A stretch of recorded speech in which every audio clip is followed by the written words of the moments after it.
UP और उत्तराखंड की खबरों के लिए एबीपी गंगा को सब्सक्राइब करें और बेल आइकन दबाएं। कोरोना को लेकर यूपी से एक अच्छी खबर है। प्रदेश में कोरोना के एक्टिव केसेस लगातार कम हो रहे हैं, यानी कि बीते सोमवार 12 अक्टूबर को 2234 नए कोरोना के मरीज सामने आए हैं और जबकि 3342 मरीज डिस्चार्ज में यानी कि स्वस्थ भी हुए। प्रदेश में कोरोना के एक्टिव केसेस 40,000 के नीचे पहुंच गए हैं। प्रदेश में अब तक कुल 4,39,161 कोरोना के पॉजिटिव केसेस मिले हैं। आपको बताते हैं कि 24 घंटे में 44 कोरोना पॉजिटिव की मौत भी हुई है। अगर लखनऊ की हम बात करें तो यहां 24 घंटे में 307 नए कोरोना पॉजिटिव केसेस मिले हैं। हमारे संवाददाता शैलेश अरोड़ा हमारे साथ बने हुए। शैलेश, एक वक्त था कि जब लगातार केसेस आ रहे थे और 5,000 से ज्यादा आ रहे थे, लेकिन अब 2,500 के करीब ये पॉजिटिव केसेस। अब क्या सरकारों ने ऐसा कदम उठाया कि केसेस कम हो रहे हैं और जो डिस्चार्ज होने वाले लोग हैं उनकी संख्या ज्यादा दिख रही है?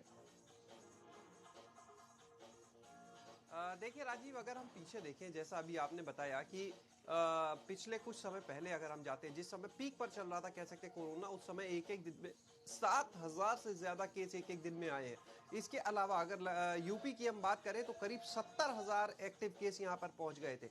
लेकिन आज की तारीख में जो कल नया रिकॉर्ड आया है अपडेटेड, उसके हिसाब से डेटा के अनुसार ये एक्टिव केस की संख्या 40,000 के नीचे पहुंच गई और एक लंबे समय के बाद ऐसा हुआ है जब प्रदेश में 24 घंटे में नए केसेस की संख्या 2300 के नीचे पहुंची है। कई महीनों के बाद शायद ऐसा हुआ है राजीव। दूसरी चीज, अगर हम बात लखनऊ की करते हैं तो यहां पर भी जो एक्टिव केस की संख्या है वो 5,000 के नीचे आ गई है।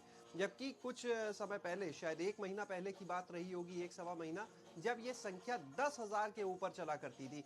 तो एक बड़ी संख्या में कमी आई है। इसके अलावा जो नए केसेस आ रहे हैं डेली, उनकी संख्या में कमी आई है। और इसके पीछे जो शासन, प्रशासन, स्वास्थ्य विभाग है, उनका यही कहना है कि जो स्ट्रैटेजी थी, चाहे वो कॉन्टैक्ट ट्रेसिंग की हो, चाहे वो ज़्यादा से ज़्यादा टेस्टिंग करने की हो, और उसके साथ टेस्टिंग होने के बाद जो लोग पॉजिटिव आते थे उनको तुरंत आइसोलेट कर दिया जाता था। तो बाकी लोगों में जिस तरह से संक्रमण को फैलने से रोका गया, लगातार इसी को एक मेन वजह बताया जा रहा है कि इसके चलते कोरोना का जो संक्रमण था, उसकी जो चेन थी वो कहीं ना कहीं टूटी है। लोगों के अंदर इस संक्रमण का जो फैलाव था वो रुका है। ये एक बड़ी वजह बताई जा रही है। बहरहाल जो भी हो, लगातार पिछले कुछ दिनों से हम देख रहे हैं कि जो संख्या है वो नीचे गिरती हुई नजर आ रही है, चाहे वो नए केसेस हो, एक्टिव केस हो। अच्छा, क्योंकि नए केस कम हो रहे हैं और डिस्चार्ज की संख्या पहले से ज्यादा है, यही एक वजह है कि जो एक्टिव केस हैं उनकी संख्या भी कम होती जा रही है। जैसे कल की बात करें तो 2300 के नीचे नए केस आते हैं, जबकि जो डिस्चार्ज की संख्या है वो 3,000 के ऊपर रहती है। तो लगभग रोजाना हम ये देख रहे हैं अब जो ट्रेंड चल रहा है कि एक्टिव केस, जो नए केस हैं उनकी संख्या कम हो रही है और डिस्चार्ज की संख्या उस रेशियो में ज्यादा है। यही वजह है कि शैलेश, कम से कम एक अच्छी खबर, क्योंकि लंबे समय से केसेस आ रहे थे, लोग भी डरे हुए थे और अब केसेस कम होने से एक राहत की सांस की अब पहले की तुलना में कम जरूर हो रहे हैं केसेस। शैलेश, आपका इस तमाम जानकारी के लिए और शुक्रिया।